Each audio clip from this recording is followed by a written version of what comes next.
Hello बच्चों, मैं आज आपके लिए एक नई कहानी लेके आई हूँ जिसका नाम है जैसे को तैसा। बहुत समय पहले एक गांव में दीनानाथ और बाबूराम नाम के दो दोस्त रहते थे। दीनानाथ गरीब था और जबकि बाबूराम के पास पैसे की कोई कमी नहीं थी। दरअसल बाबूराम बहुत ही लालची, चालाक और झूठा आदमी था।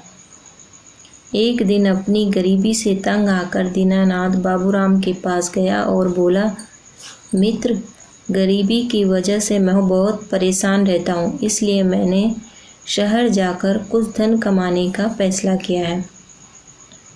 मेरे पास इस सुंदर लोहे की छड़ के अलावा कुछ नहीं है। जब तक मैं पैसे कमाकर शहर से लौट नहीं आता, तब तक इसे अपने पास रख लो। शहर से वापस आकर इसे मैं तुमसे ले लूँगा। क्यों नहीं दीनानाथ, बाबूराम तुरंत बोला। एक दोस्त ही तो दोस्त के काम आता है। मैं यह छड़ सुरक्षित अपने भंडार कक्ष में रख देता हूँ। जब तुम शहर से वापस आओगे तो मैं इसे तुम्हें दे दूँगा। तुम किसी तरह की चिंता ना करो। तुम्हारी यह छड़ मेरे पास पूरी तरह सुरक्षित रहेगी। फिर दीनानाथ निश्चित होकर शहर की ओर चल पड़ा। 2 साल लंबे समय तक वह वहीं रहा और इस दौरान उसने खूब पैसा भी कमाया। वैसे तो उसे शहर में कोई परेशानी नहीं थी, लेकिन अपने गांव की याद उसे बहुत आती थी। जब उसने पर्याप्त पैसे कमा लिए तो अपने गांव की ओर चल पड़ा। 2 दिन बाद वह गांव पहुंच गया। रात में उसने अपने घर पर आराम करके यात्रा की थकान मिटाई और अगले दिन अपने मित्र बाबूराम के पास पहुंचकर बोला, बाबूराम, छड़ अपने पास रखने के लिए धन्यवाद। अब कृपया वह छड़ मुझे दे दो।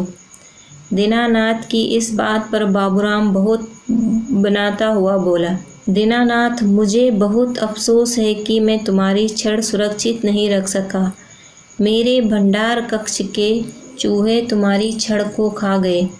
मुझे तो पता ही नहीं चला कि कुतर कुतर कर उन्होंने वह छड़ कब ख़त्म कर दी। दीनानाथ समझ गया था कि उसका दोस्त बाबूराम झूठ बोल रहा है। भला चूहे लोहे की छड़ को कैसे खा सकते हैं? उसने बाबूराम को सबक सिखाने का निश्चय किया।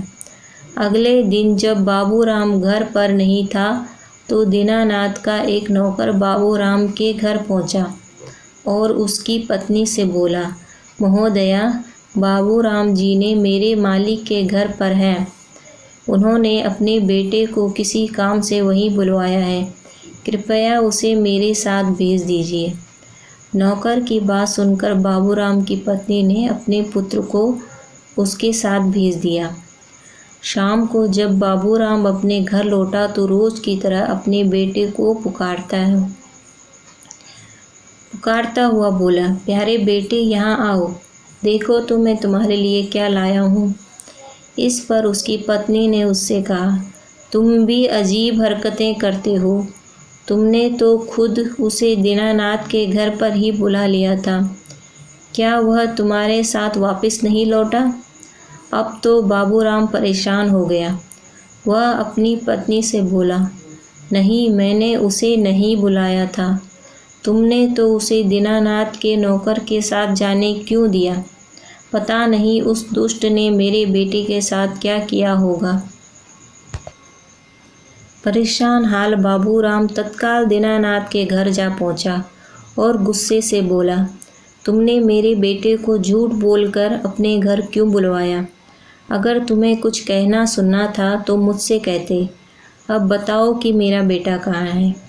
बाबूराम की बात सुनकर दीनानाथ दुख प्रदर्शित करता हुआ बोला, मुझे बहुत अफसोस है बाबूराम कि तुम्हारा बेटा मैं तुम्हें नहीं दे पाऊँगा।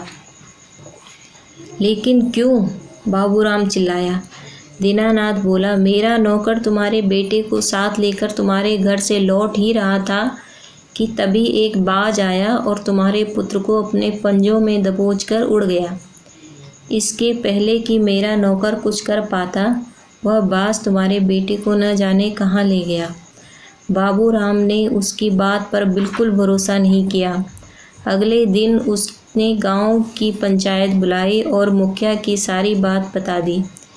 मुखिया ने दीनानाथ को बुलाकर उससे कहा, दीनानाथ, तुम क्या समझते हो? तुम अपनी मनगढ़ंत बात से मुझको बेवकूफ़ बना लोगे? यह संभव नहीं है कि एक बाज मनुष्य के बच्चे को दबोच कर ले जाए। साफ साफ बताओ कि बाबूराम का बच्चा कहाँ है? दीनानाथ हाथ जोड़कर बोला, क्यों श्रीमान, अगर चूहे भारी लोहे की छड़ को खा सकते हैं तो बाज बच्चे को उड़ाकर क्यों नहीं ले जा सकता? तुम कहना क्या चाहते हो? साफ साफ बोलो, मुखिया ने आश्चर्य से कहा। दीनानाथ की बात उसकी समझ में बिल्कुल नहीं आई थी। तब दीनानाथ ने बाबूराम की मक्कारी की सारी बात मुखिया को बता दी। मुखिया ने बाबूराम को खूब खरी खोटी सुनाई और उससे दीनानाथ की छड़ वापस कर देने को कहा। बाबूराम को वह छड़ वापस करनी ही पड़ी। दीनानाथ ने भी उसका बेटा उसे दे दिया। बाबूराम अपनी करनी पर खूब शर्मिंदा हो रहा था। बच्चों, इस कहानी से हमें यह सीख मिलती है, हमें किसी पे भी अंधा विश्वास नहीं करना चाहिए। अगर ये कहानी आपको अच्छी लगी हो तो लाइक और सब्सक्राइब ज़रूर कर लेना। Thank you.